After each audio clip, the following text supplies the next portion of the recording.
Friends, Radhe Radhe. कैसे हैं आप लोग? मैं अच्छी हूँ, आशा करती हूँ आप लोग भी अच्छे होंगे।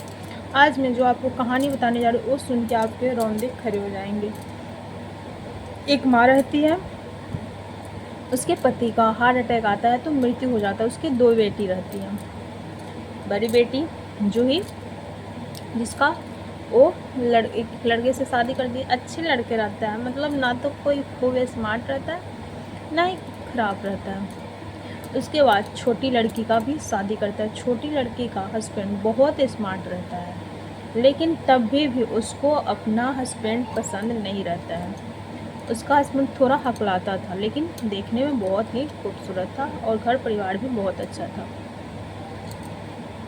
उसको अपनी माँ से बार बार यही शिकायत रहता था कि तुम जूही दीदी को जितने अच्छे लड़के से शादी कर दी, वैसे लड़के से तुम मेरा भी शादी कर देती।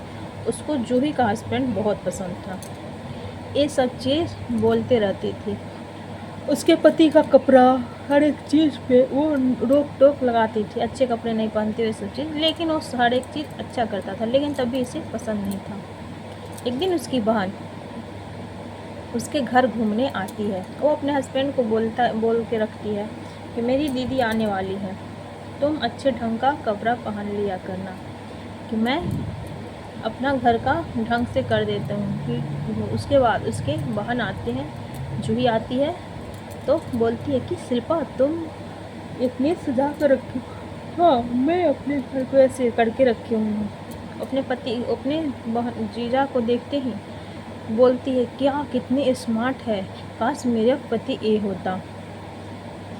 और उसके बाद बोलती है कि जीजू कितने अच्छे हैं। अपना पति को उसी टाइम में अपने बहन जीजा के सामने में नीचा दिखाने लगता है और अपने परिवार को हंसने लगती है। ये सब चीज़ उसकी सास को अच्छा नहीं लगता है। उस समय तो चुप रह जाती है।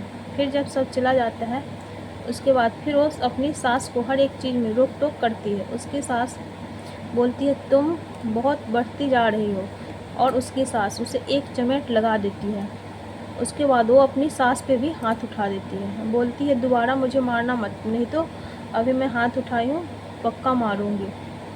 ये सब चीज़ वो उसकी माँ को कॉल करके उसकी सास बोल देती है कि आपकी बेटी बहुत बदतमीज़ है, यहाँ पे हर चीज़ में नुक्स निकालते रहती है, बदतमीज़ी करते रहती है। उसकी माँ बोलती है, ठीक है समधन जी, मैं अपनी बेटी को समझा दूँगी। उसकी माँ फिर अपनी बेटी को समझाती है। ऐसे फिर एक दिन अपने पति से लड़ाई झगड़े करके वो अपने ससुराल भाग जाती है। फिर कैसे कैसे करके सब मना उना कर लाता है। उसकी सास बोलती है, देखो मैं लड्डू बना दी हूँ। कि सास अपनी बहू के लिए लड्डू बनाती है कि 2 दिन बाद पर करवा चौथ है, तुम अपना व्रत करना। ये बोलती है कि मैं व्रत नहीं रखूँगी। सास बोलती है, रखना, 7 जन्मों के लिए अटूट रिश्ता रहता है। बोलती है, नहीं, मैं इस जन्म में तो झेल ही रही हूँ, 7 जन्म क्या झेलूँगी। फिर उसकी सास उसे इस बात के लिए फिर एक थप्पड़ मार देती है कि तुम अपने पति के बारे में कैसे बोल रही हो। फिर वो भागकर अपने घर चल जाती है। घर जाने के बाद उसकी माँ बोलती है, क्या हुआ? बोलती है, मैं आज के बाद उस घर में नहीं जाऊँगी। उसका पति कितना भी मनाने उनाने उसके साथ हर एक चीज़ जाता है मनाने, लेकिन वो नहीं जाती है। उसके बाद एक दिन उसका पति घींच तीर के उसे बहुत घींच घाँच कर ले आता है। उसके बाद उसी टाइम उसका बहनोई आ जाता है और बोलता है, क्या तुम इसे ज़बरदस्ती नहीं ले जा सकते, हम लोग भी इसका परिवार है, ये यहीं पे रहेगी। और एक दिन अपने घर से वो लड़की गायब हो जाती है, शिल्पा, जूही की बहन, और गायब होके जूही के ससुराल में जाके रहने लगती है उसके पति के साथ। उसके पति से अफेयर चलाती है। बोलती है अपने बहन को, तुम्हें डिवोर्स करवा दूंगी और मैं तुम्हारी पति की वाइफ बन के रहूँगी। और एक नौकरानी को मार कर फेंक देती है। और उसके माँ को लगता है कि मेरी बेटी ही शिल्पा मर गई। अपने माँ को कितने दिन तक बेवकूफ़। और ये बात जो ही कॉल करके अपनी माँ को बताने ही वाली थी, तब भी ये सब आती है, फ़ोन छीन लेती है और अपनी बहन को बांध उन कर रखती है। ये चीज़ उसके माँ को डाउट होता है कि मेरी बेटी चिल्ला क्यों रही थी। वो ऑटो पकड़ती है, अपने बेटी के घर की तरफ निकल जाती है। और पुलिस को भी इन्फॉर्म कर देती है कि मेरी बेटी कोई संकट में है। बेटी के घर पहुंचने पे देखती है कि उस जूही को बांध के उसका पति और उसकी बहन बांध के रखी रहती है। तो कहती है तुम जिंदा हो? तो बोलती है हाँ मैं जिंदा हूँ, लेकिन तुम्हारी एक बेटी को मैं मार कर और मैं जीजू से शादी कर लूँगा।